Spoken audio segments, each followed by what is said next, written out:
Welcome to Proclaiming Justice, a podcast from PJTN that focuses the light of truth on vital issues in today's headlines that impact every American. I'm your host, Laurie Cardoza-Moore, founder and president of Proclaiming Justice to the Nations, and I'm here to educate, motivate, and activate you to action. I want to arm you with the truth and the facts you'll need to fight and preserve our constitutional republic and uphold the Judeo-Christian values our nation was founded upon. Welcome to Proclaiming Justice, a podcast from PJTN that shines the light of biblical truth on vital issues from today's headlines that impact every American, Jew and Christian, people of faith, and people of conscience. I'm your host, Laurie Cardoza-Moore. On today's podcast, I've invited Yaffa Batya DaCosta. Today's topic is one that has fascinated me for years for reasons we'll get into during the program. But for all of you students of prophecy, you're going to find our guest intriguing and the topic of biblical significance for today. And I mean that with all sincerity. Our topic today will focus on the Spanish Inquisition and Crypto-Judaism.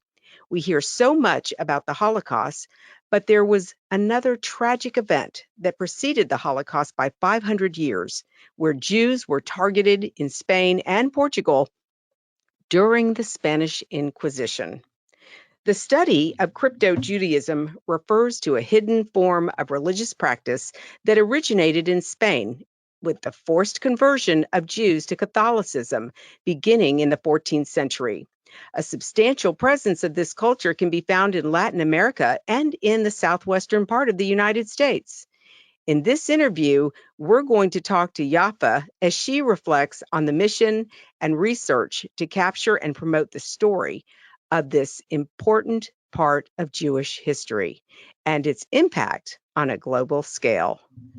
Remember, if you missed our last week's podcast, you will find it in our previous podcast lineup on our website at pjtn.org. I also want to remind you to listen and share this and all of our previous podcasts with your family and friends so that they can become more informed about this and other related issues. Our goal at PJTN is to equip you to stand against the disinformation by taking back local control of your community and your children's and grandchildren's education. Remember to visit our website daily to receive updates on all of PJTN's groundbreaking initiatives and programs, and sign up to receive PJTN's media and action alerts to share with family and friends. As a PJTN watchman, your action could mean all the difference in the success of our global mission. So please help me spread this vital information today. God told the prophet Obadiah that in the last days he would wipe out the descendants of Edom because they stood by while their brother Jacob was held in captivity and did nothing. This obscure prophet has some compelling things to tell this generation, and Yaffa is here to explain this end-time prophetic event as it relates to the Jews of the Iberian Peninsula. Well, ladies and gentlemen, we are honored to have a remarkable woman of faith on our program today.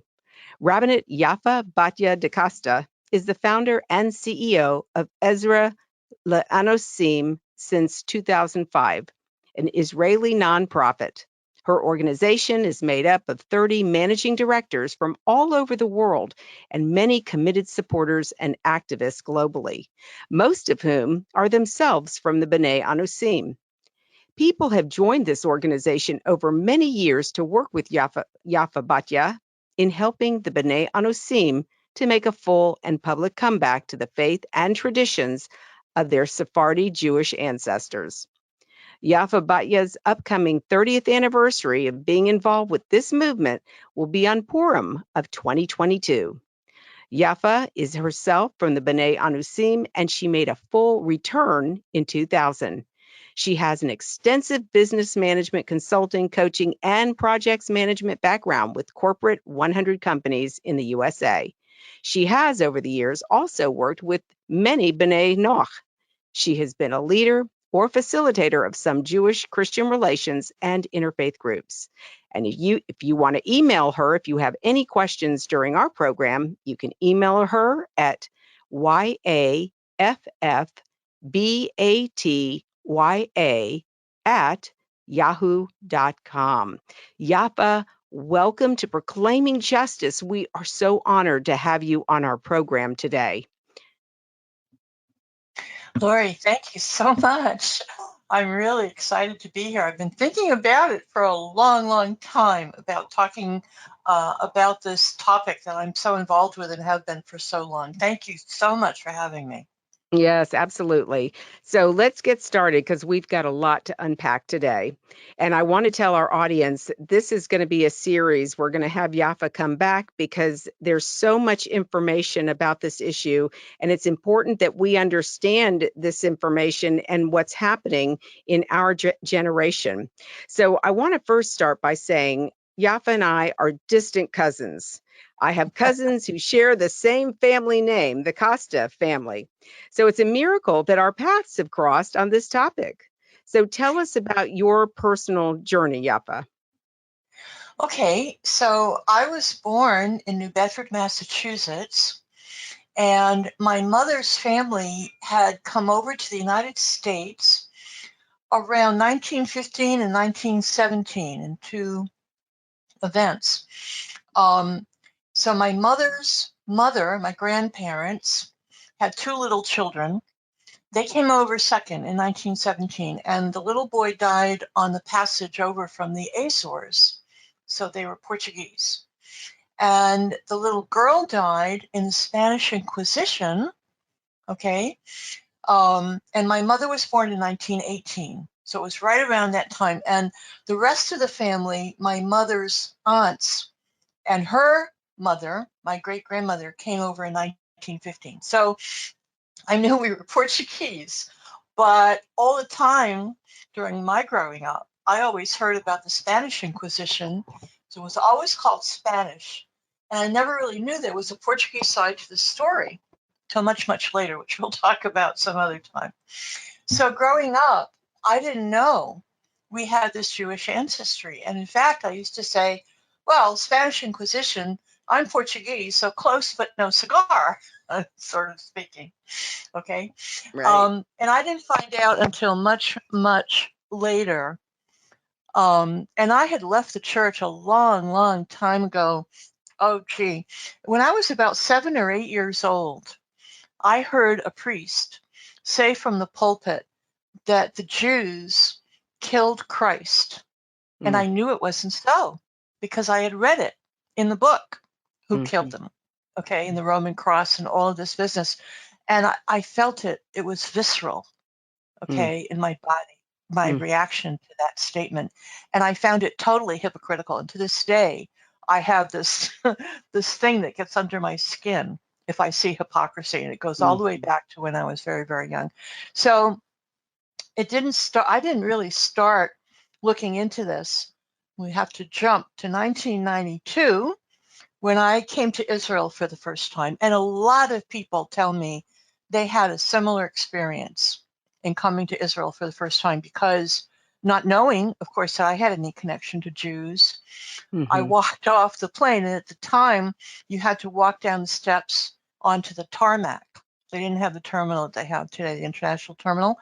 And I walked off the plane, and my feet hit the tarmac, and I started to weep. And I had no clue. I didn't know why.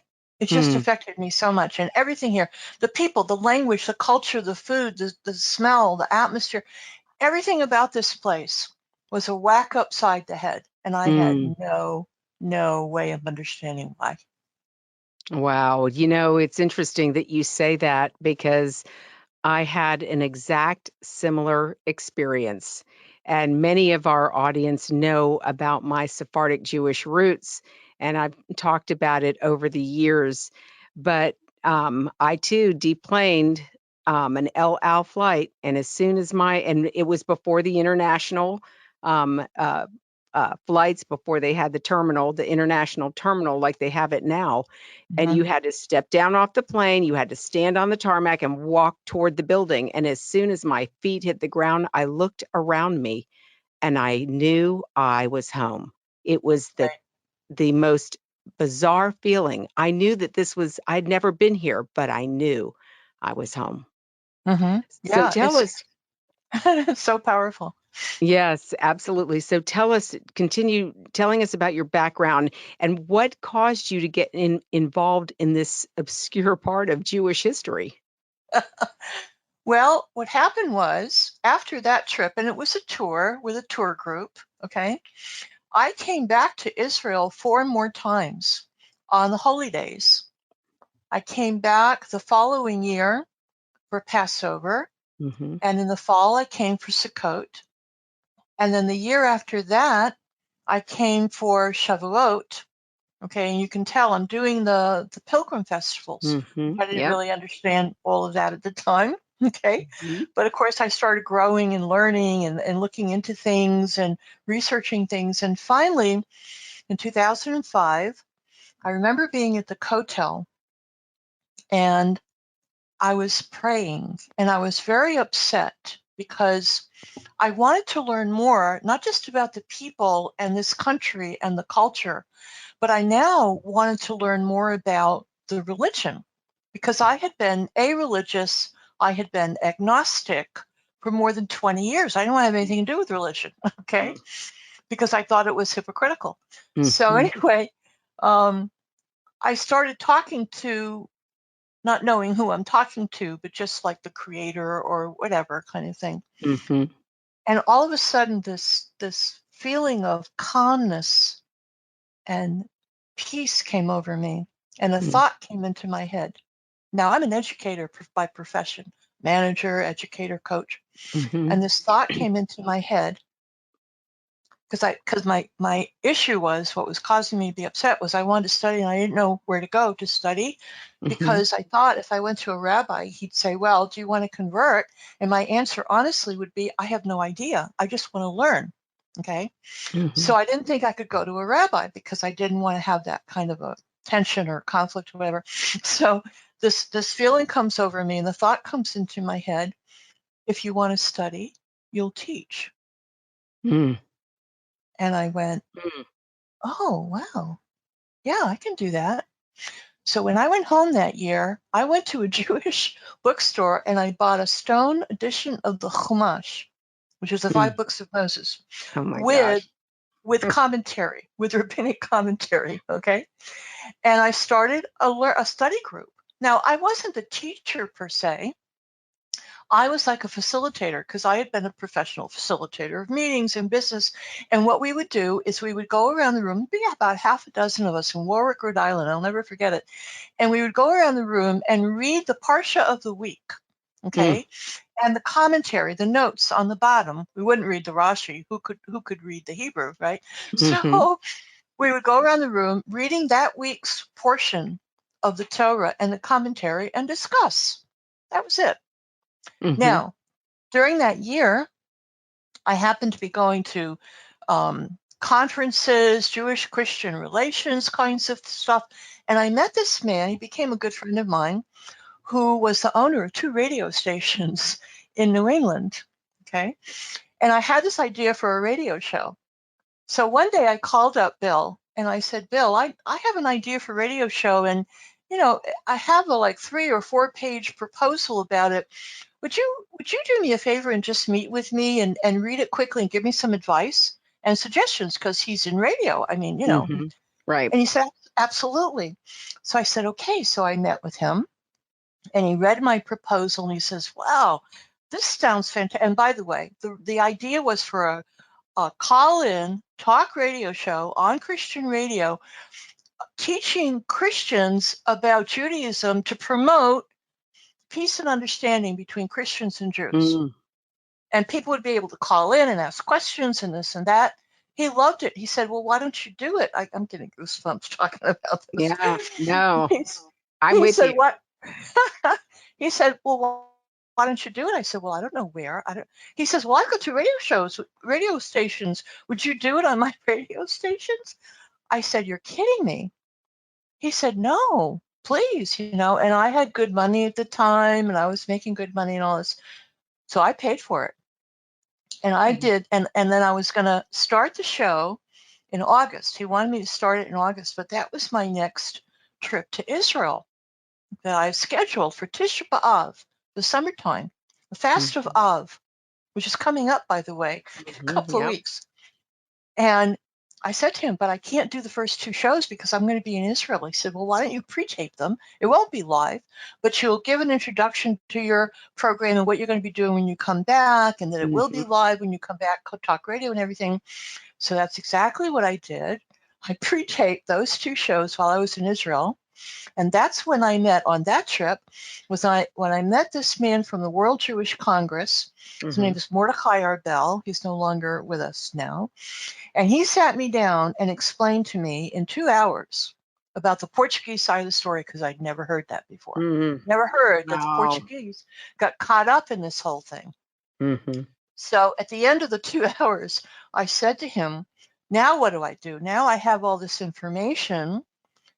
Now where do I go to find out more about my ancestry, the female line and all this stuff? He says, well, he says, you're living in a great part of the world, New Bedford, because right next door in Rhode Island is Brown University, and there's a scholar there, David Gitlitz, who I had on my radio show later, who wrote an incredible book about the Inquisition and all this stuff. And he said, I'll give you the contact information for David Gitlitz and somebody else and somebody else. So that's when it started. And when I got home, and one more thing about that trip, when I got home, obviously I'm now doing the radio show live, but my mother would always have a barbecue on her birthday, which was in September, early September. The whole family was there, her family, all the cousins and everything. And so I took my cousin, my first cousin. Now, my great-grandmother had 6 daughters and 1 son, and the oldest child was my grandmother. And then my mother was, who remained her oldest daughter, oldest child. So I took my cousin aside, who was descended from the boy, my great-grandmother's only son. And I took Joe aside. I took him into the house, actually, because I wanted to talk to him privately. Because now I'd been asking my mother about all kinds of customs and traditions in the family, and I'd been getting all kinds of information from her, plus what the man in Israel told me. So I took my cousin aside, and I said, and I was trying to be very gentle with him. I didn't want to shock him. I didn't want to, So I said to him, Joe, did you know that our great-grandmother may have been Jewish? And he looked at me and goes, well, yeah. I said, what do you mean? Well, yeah. Because, of course, I didn't know. Of course. And he said, well, in our family, she was called Judeus, which is in Portuguese how you say Jewish. She was known to be Jewish by the male line. So the male line carried on the Jewish identity in the legend of what my great-grandmother was. But on the female side, there were many, many customs and traditions about the housekeeping, the cleaning, the covering the mirrors when somebody died. You don't mix meat and dairy. You look for a spot of blood in a cracked open a raw egg. All these customs and traditions were simply, that's just the way it was. That's just the way it was done. Who knew that they were Jewish? Right. Okay. So the females carried down the customs in my family. Females carried on the customs and traditions, but on the male line, they carried down the Jewish identity of that great-grandmother. She was the crypto-Jew. Wow. That's who she was. That's amazing. It reminds me of my own story. My great-grandfather on his deathbed, like Isaac and Jacob before him, gathered his children together to tell them before he left. He said, I can't leave this earth without you knowing that we're Jewish. So it's an amazing and fascinating story and journey. So your family, obviously there were members of your family who were familiar with this, and this is a new thing, right? A new reality to you. The men knew it. My mother's younger brother, also named Joe or Jose, Joseph, he used to say that my great-grandmother, his grandmother, was Jewish, but he also used to kid around a lot. So in my family, we look at Joe, oh, it's just Joe. He's just kidding around. We didn't take him seriously. Right. But apparently he knew. He must have known from the other males on the other side of the family, the cousins, because they knew, and they called her Shadeush. Okay. Now, finally, what happened was I gathered all this information, okay, and I went before Beit Din and I got a return certificate because I had very, very strong evidences. Even after that, after I was returned and everything, my mother would tell other members of the family about what had happened and what I had done and what I had discovered and all of this. So my uncle, my mother's older brother, his friend, one of his friends was going to the Azores one time on a business trip. And my uncle also poo-hooed this whole idea of, of his mother being Jewish and his mother's. So he said to his friend, look, when you go to, and he was going to the city where our ancestors came from, which is Ponta Delgada, which is the capital city of the Azores on one of the islands. And he said to his friend, when you go there, see if you can go to the place where the town records are kept, records of all the citizens, and see if you can find any information about my mother or my grandmother, the family. So the man came back with, all in Portuguese, of course, my grandmother's birth certificate, my grandfather's birth certificate, their marriage certificate, and my great-grandmother's birth certificate. Now, what came out was, now those are all useful in and of themselves because it's proof of the ancestry that came from the Azores, okay? But what's really fascinating was there are certain names that are obviously crypto-Jewish names. In other words, it was a made-up name to hide their Jewishness. And on that marriage certificate were mentioned two women with the same last name, one for each side of the family, my grandmother and my grandfather, okay? And I don't remember if they were witnesses on the marriage certificate or whatever, but their names were mentioned, and they had the same last name. But more importantly was what their name was. And their name in Hebrew, in Portuguese, we say de Jesus. In Spanish, de Jesus. In English, of Jesus. That's a made-up name. That, by definition, is a family that took that name to make it look like they're really, really dedicated, committed Christians and all this stuff, okay? Right. But it's actually a made-up name to hide the fact that their ancestors before that were Jews. Wow. Amazing. That's what they had to do. Yeah. That's what they had to do to save their lives. So tell us, explain to the audience, you talked about your return, and you returned. What does that mean? And what does that look like? So if someone has this ancestry and they want to come back and rejoin the Jewish peoplehood, we call it, okay, as a Jew, recognized as a Jew or accepted to be a Jew, there's two ways to do it. If they don't have any evidences or if their evidences are very, very small, okay, they would come back in through a process called conversion. Even though their ancestors were Jewish, okay, they don't really have any evidence or enough evidence. That's one way. The second way is if they have strong enough evidence that the Beit Din would accept, which is what happened with me, then it's a different kind of process. And we also go into the mikvah like a convert would, but we don't say the blessing of the convert. So when somebody goes into the mikvah as a convert, they're changing their status from a non-Jew to a Jew, okay? But in my case and other people who return, the Beit Din is essentially saying, we accept that you're Jewish or most likely Jewish or whatever words you want to put with that, okay? And even though we don't have proof, they accept that we're Jewish because our evidences were strong enough. So they give us a different kind of certificate. It's not a conversion certificate. It's called a return certificate. And we go into the mikveh and we don't say that blessing because you can't say a blessing in vain. You can't, if you're already a Jew and you're accepted and recognized as a Jew, you can't say a blessing that thanks God for changing your status from a non-Jew Mhm. to a Jew because you are a Jew already. So that's why Right. you can't say the blessing. Okay. So it's called return Mhm. instead of conversion, and it's a return certificate instead of a conversion certificate. Now, not all the rabbis will do this. There is some disagreement, put it mildly, about No. this.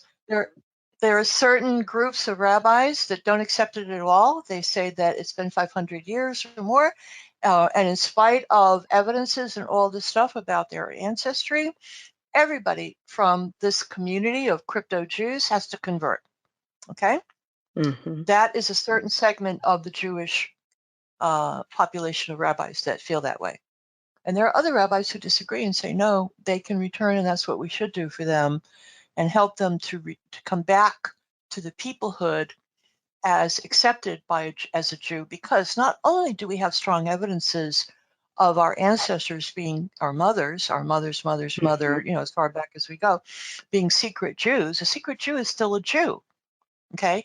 So not Mhm. only is it the case that our ancestors didn't lose their Jewishness, but they suffered tremendously for being a Jew and for Mhm. being a Jew in hiding, in Right. secret, and in Mhm. hiding, and at the risk of their lives. And many of them died for doing that. And during the Inquisitions, which, Mhm. by the way, most of your listeners will not have known this or do not know this, but the Inquisitions, especially in the New World, lasted for 330 years. Mm. There was an active killing Inquisition.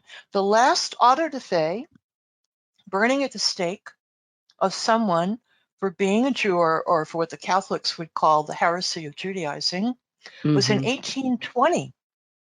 Mm. And then after that, people still kept their heads down and still, married amongst themselves and kept secret and all this stuff, still from fear Mhm. of the Roman Catholics, which of course Latin America is predominantly Roman Catholic. Right. Now, that changed during Vatican II. During the Vatican II Council, they decided in Notre Aestate, I think is how you say that document, that the Jews should not be blamed, all Jews for all time, for the death of the Christian Messiah. Mhm. Okay? I don't know if that's exactly how they said it, but that's essentially what they wrote in that document. And that was in 1965. And 3 years later, the Spanish government, the civil government of Spain, finally, officially revoked what's called the Alhambra Decree, which Mhm. everybody knows as the Edict of Expulsion of the Jews from Spain in 1492. Right. 1968, 53 years ago. It's not very long ago. Okay. So what's happened is that since that time of Spain revoking that decree, and since about, I think it was 1977, when in the United States they had this TV show called Roots, if you remember Mm. that. Oh, yeah. It was a big mini series. Everybody was It, watching it. and talking about it, and Yeah. what are your roots, and people asking each other about their roots, and people asking themselves about their roots. Mhm. Okay. Mhm. So right around that time, 68, 77, maybe starting in the 80s, whatever, which is only 40 years ago, people with this ancestry have been starting to look into this Mhm. and try to figure it out. And if they got enough evidences, okay, then Mhm. maybe they could come back. Maybe they could find a rabbi that would help them again, either convert or return. In 1995, it was when a former chief rabbi of Israel, a Sephardi chief rabbi named Rabbi Mordechai Eliyahu of blessed memory, wrote a letter to a woman, Shulamit Halevi, about how to work with the B'nai Nusim and how to bring them back, how to actually help them to return. And he Mhm. created what he called an official return certificate. And we use that to this day, the Mm. rabbis. Mhm. Okay. And that was in 1995. So this has been going on for quite a long time. But it's phenomenal because it's really getting hot now Yeah. in Well, certain this is countries. yeah, Yeah. this is it's fascinating, and I've had many people who have come to me And when I talk about this issue in one of our Focus on Israel shows, or even when I'm speaking among the public at a forum, people come up to me and start sharing with me their own history of how they're finding out who they are, who their ancestors were, coming out of the Iberian Peninsula. And it's a fascinating journey. And Yaffa, there is so much to unpack with regards to this. And I want to have you back next week. I want to continue to unpack this whole story because I believe that this is central to the time that we are living in, and what has come from the land of Sepharad. The one thing that Christians don't know, and of course, even to our Jewish audience, this is just, it's such a learning experience, a learning curve. But we know that those who were dispersed from the land of Sepharad, Spain and Portugal, are going to return, as the prophet Obadiah said, and they will inhabit the land to the south. And that hasn't happened yet. And that's what we want to continue to unpack, because you talked about the movie Roots. You mentioned about how people are starting to research their own roots. And I believe that it is for such a time as this. And I think the fact that you went through this journey and you found this revelation yourself in order to help those who come after you to start the process of this journey as well. And so I want to thank you so much for taking the time to be on this program today. You know, ladies and gentlemen, this story is just amazing. It's complex. It's all the makings for a great film or miniseries itself. It's compelling, it's powerful. And when you start going through this process, this journey, and you start seeing the evidence of your family, little things that you, like Yaffa talked about, that, you know, we just did. It was part of, you know, what our family did. We didn't see it as being Jewish. We never connected the dots until one day God connected the dots for us, and that's what started this journey. So, Yaffa, thank you for taking the time to speak with us today. I look forward to having you back on the program next week to discuss this issue of biblical proportions. How can our listeners learn more about your work? Well, they can all write to me on my email, which you said in the beginning of the show here, but I'll say it again. My email address is YAFF, F like Friday, YAFF, and then Batya, BATYA, at yahoo.com. They can reach me there in any language, by the way, because I can use Google Translate if it's some other language that I don't speak. Okay. Absolutely. Absolutely. Oh, thank you so much. This has just been incredible and inspiring. Ladies and gentlemen, you've heard the biblical truth. And as PJTN Watchmen, we have a biblical mandate to share this information with our brethren.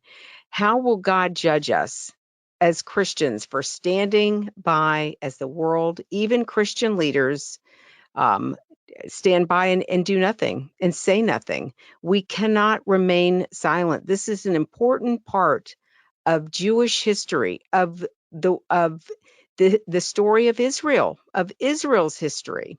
God warned the prophet Ezekiel about our responsibility when we learn, when he shows us new things. We need to share that information. And as a watchman, you can share that information as well. You can share this information, this podcast, with your family and friends. I know that there are people that are going to be listening to this program, and you're going to come to life. Your spirit is going to come to life inside of you. And I hope that you will tune back in, that you'll join us back on next week's podcast, because we are going to have Yaffa come back for a series of interviews over this complex issue. It's historic what is happening in our generation, but it's a biblically historical story. It's an amazing story, actually. We were told by Dietrich Bonhoeffer that silence in the face of evil, ladies and gentlemen, is itself evil. God will not hold us guiltless. Not to speak is to speak, and not to act is to act. And in closing, don't forget to join us for next week's podcast as we continue this conversation about the Sephardic Jews of the Iberian Peninsula. God bless you, and thank you for all you do on behalf of our Jewish brethren, the State of Israel, and these United States. Thank you again for joining me on this edition of Proclaiming Justice. Please share this podcast with your family and friends. For more information about how you can get involved, please visit our website at pjtn.org.